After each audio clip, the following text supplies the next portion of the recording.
À la naissance, il existe un stock de cellules appelé ovocytes dans l'ovaire de la petite fille. À partir de la puberté et jusqu'à la ménopause, un ovule est expulsé chaque mois par l'un des deux ovaires. Il est alors recueilli par le pavillon de la trompe. L'ovulation est donc un phénomène cyclique, tout comme la survenue des règles. Mais comment fonctionne l'appareil génital de la femme? Eh bien, c'est ce que nous allons voir dans cette capsule. Le premier jour des règles est le premier jour du cycle. Les règles durent entre 3 et 7 jours selon les femmes. C'est le point de départ de la première phase du cycle qu'on nomme phase folliculaire ou phase préovulatoire qui prépare à l'ovulation. Cette phase dure théoriquement 14 jours, mais cela est très variable selon les femmes. Au 14e jour a donc lieu l'ovulation, c'est-à-dire l'expulsion de l'ovule par l'ovaire. Puis se déroule la phase post-ovulatoire ou encore phase lutéale qui a une durée de 14 jours également. Étudions maintenant ces deux phases l'une après l'autre. La phase préovulatoire tout d'abord. Au début du cycle, plusieurs ovocytes se préparent à être expulsés. Ils sont contenus dans des follicules. Un follicule est un ensemble constitué d'un ovule ou ovocyte entouré d'un grand nombre de cellules folliculaires dont on voit le noyau ici en violet. Parmi tous les follicules, un va alors dominer sur les autres et va se mettre à grossir. C'est lui qui expulsera l'ovocyte au 14e jour. Mais pourquoi le follicule grossit-il comme on le voit sur ce schéma? Ceci est dû à une hormone appelée FSH, l'hormone folliculostimulante.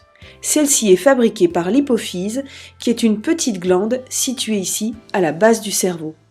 Comme son nom l'indique, cette hormone va venir stimuler les follicules dans l'ovaire. Sous l'action de la FSH, les cellules folliculaires qui entourent l'ovocyte se multiplient. Ainsi, le follicule grossit. Or, les cellules folliculaires fabriquent elles-mêmes une hormone, l'œstrogène. Donc plus on avance dans le cycle, et plus le nombre de cellules folliculaires augmente, et plus le taux d'œstrogène augmente également. Ce fort taux d'œstrogène va avoir une action sur l'utérus, et tout d'abord sur la muqueuse de l'utérus ou endomètre. En effet, le fort taux d'œstrogène va permettre l'épaississement de l'endomètre, comme on le voit ici.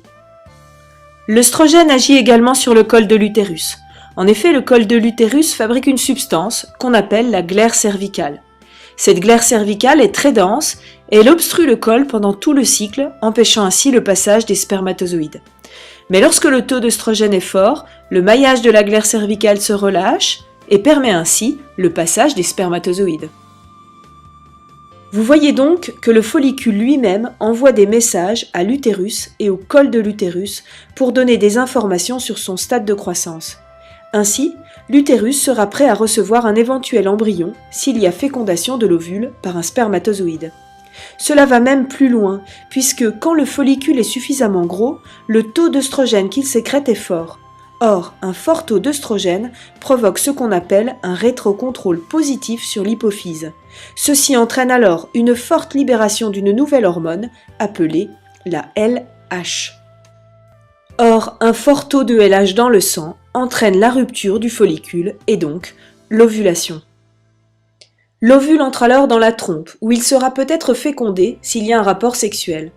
L'ovule peut vivre 24 heures dans les voies génitales de la femme et les spermatozoïdes entre 3 et 5 jours.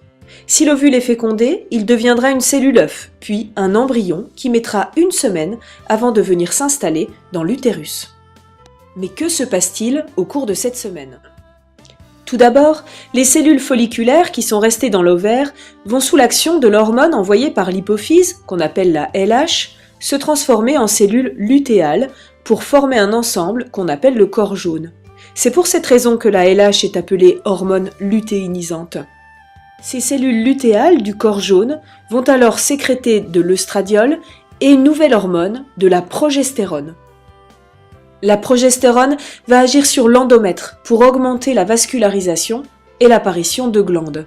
Tout ceci permettra de bien nourrir l'embryon qui viendra peut-être se fixer 1 semaine après la fécondation, donc vers le 21e jour du cycle. S'il y a fécondation, l'embryon s'implante donc et produit une nouvelle hormone qu'on appelle l'HCG. Cette hormone permet le maintien du corps jaune. Celui-ci continue alors à produire de la progestérone et de l'œstradiol, ce qui permet de maintenir l'endomètre et donc l'embryon.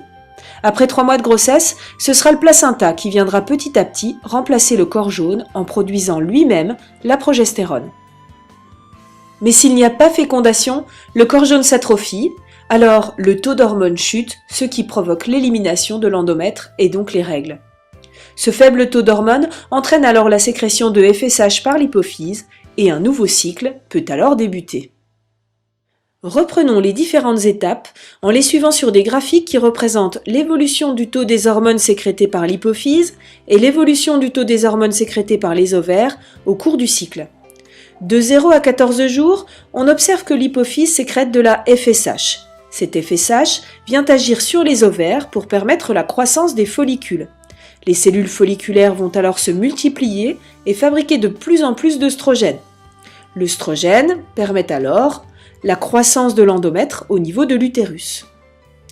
Puis vous voyez que juste avant l'ovulation du 14e jour, on a un très fort taux d'œstrogène. Ce fort taux d'œstrogène va entraîner par rétrocontrôle positif sur l'hypophyse un pic de LH. Ce pic de LH déclenche alors l'ovulation au 14e jour du cycle. La LH permet également la transformation des cellules folliculaires en cellules lutéales pour former le corps jaune, et ces cellules lutéales sécrètent deux hormones, œstrogène et progestérone. La progestérone permet alors la densification de l'endomètre, nécessaire à l'accueil d'un éventuel embryon.